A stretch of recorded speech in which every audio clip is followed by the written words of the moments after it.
Assalamualaikum warahmatullahi wabarakatuh. Saya Radika, mahasiswa IAIN Batu Sangkar, jurusan PGMI. Saya akan sharing tentang hakikat dan konsep pendidikan inklusif.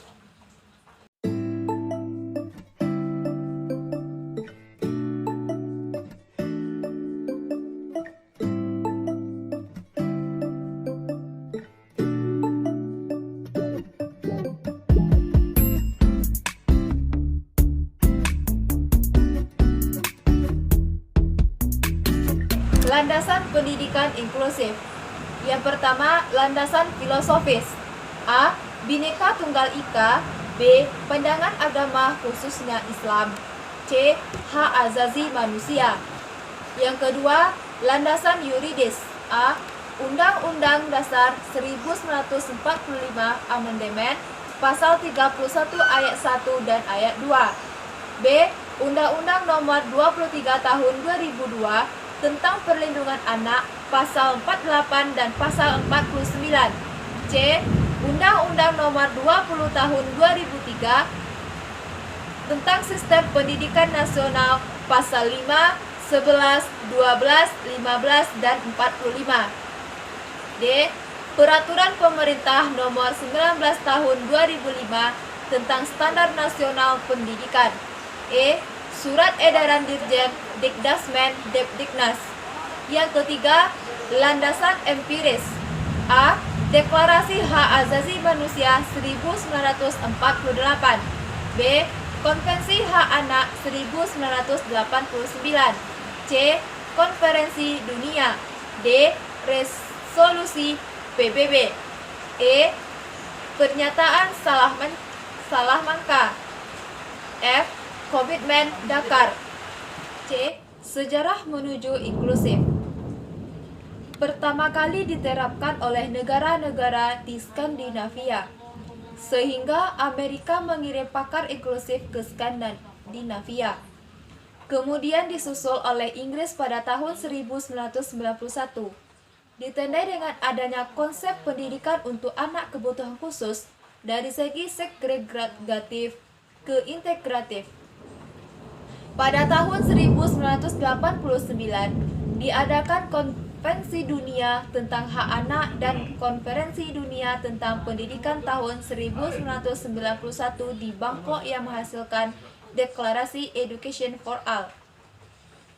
Beranjak dari Deklarasi Bangkok, pada tahun 1994 diselenggarakan Konferensi Pendidikan di Salamanca, Spanyol.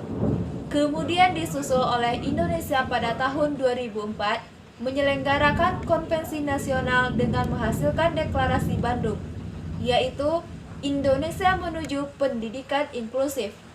Tahun 2005 diadakan Simposium Internasional di Bukit Tinggi untuk mengembangkan program pendidikan inklusif. D. Prinsip pendidikan inklusif. Prinsip pendidikan inklusif menurut Permendiknas Nomor 70 Tahun 2009 adalah sebagai berikut. Yang pertama, prinsip pemerataan dan peningkatan mutu. Pemerataan kesempatan memperoleh pendidikan karena lembaga pendidikan inklusi bisa menampung semua anak yang belum terjangkau oleh layanan strategi pendidikan lainnya. Pendidikan inklusif juga merupakan strategi peningkatan mutu, karena modal pembelajaran inklusif menggunakan metodologi pembelajaran bervariasi yang bisa menyentuh pada semua anak dan menghargai perbedaan. Yang kedua, prinsip kebutuhan individual. Setiap anak memiliki kemampuan dan kebutuhan yang berbeda.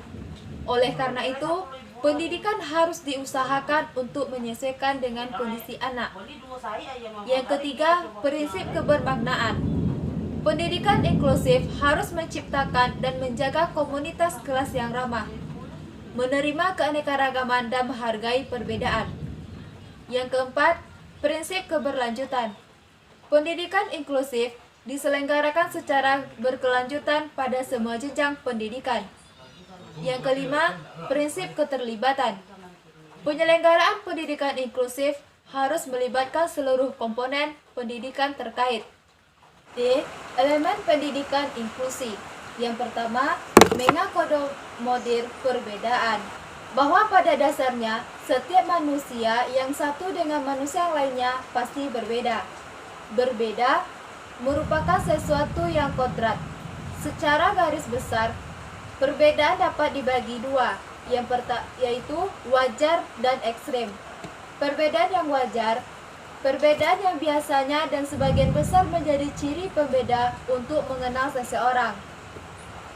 Seperti kategori perbedaan wajar antara lain warna kulit, tinggi badan, bentuk wajah, latar belakang ekonomi, agama, dan lain-lain.